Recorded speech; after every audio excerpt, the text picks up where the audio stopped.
Outdoor Adventures. Hey guys, it's Chuke here from Chuke's Outdoor Adventures. Well, I got a lot of feedback on that video I did suggesting that 9mm might be better for some people against bears than 10mm just because it's more controllable, and at times I seem to get more shots on target quicker.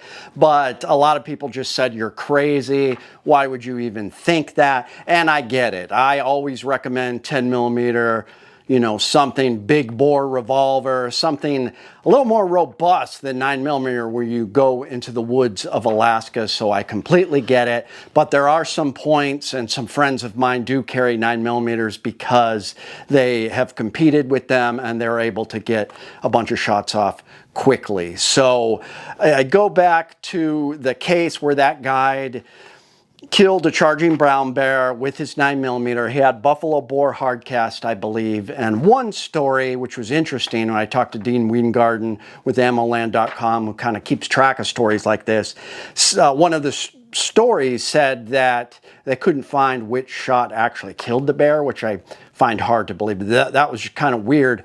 But it's interesting. I went around to all my local firearm shops, ammo shops here in town. I could not find any buffalo boar hardcast in 9mm. It was all sold out. I remember seeing some Grizzly. So I know Chuck and I have tested Grizzly, and it's not as good as buffalo boar, but if that's all you can find, it's okay. It's just not loaded as hot.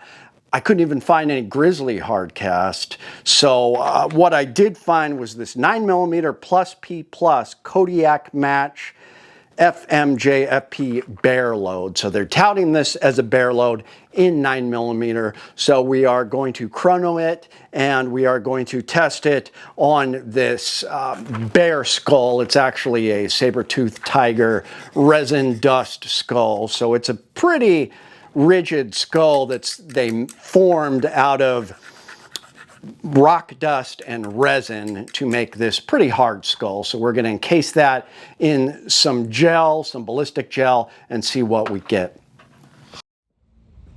All right, really interesting stuff. We got 9mm plus P plus 147 grade Kodiak Match full metal jacket boat tail. Really interesting. Kind of got a flat nose on there. So we're going to see what kind of slam shut on its own. What kind of readings we get with the P365 fuse. Decent barrel length on here. Really hope it picks it up. On the lab radar. Let's go. 1203.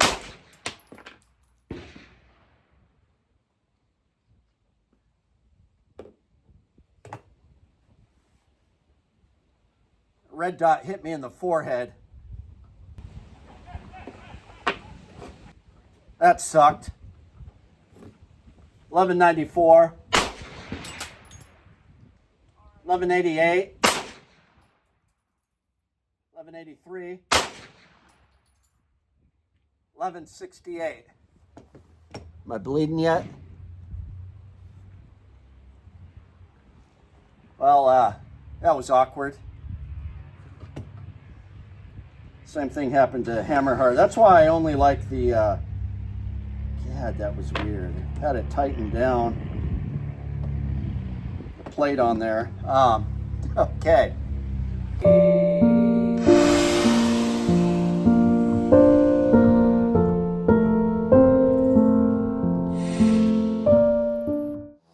All right, we're going to test out this Grizzly 9mm ammo. We're actually going to try to shoot into the top of this resin skull and then see the damage that it does in the back there in the gel, the ballistic gel. So let's see what we get.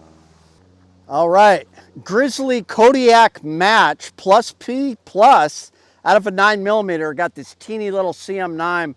Really weird little trigger here, so I'm going to see if I could get a center shot on the skull. Let's see what we get.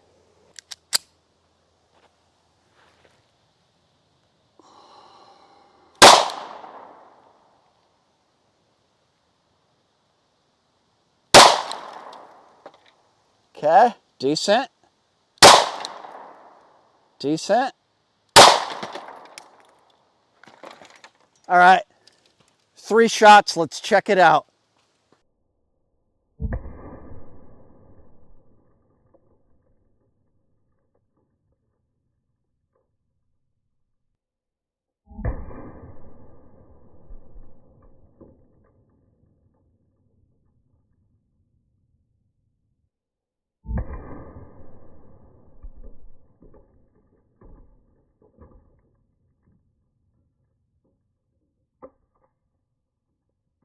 Wow, so I actually captured one of the bullets. We're gonna pull it out. So it did pretty good damage to the skull itself.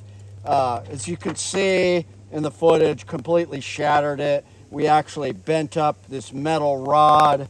So we got lots of pretty good damage, but I noticed none of the bullets appeared to escape, but I do have one of the bullets right there.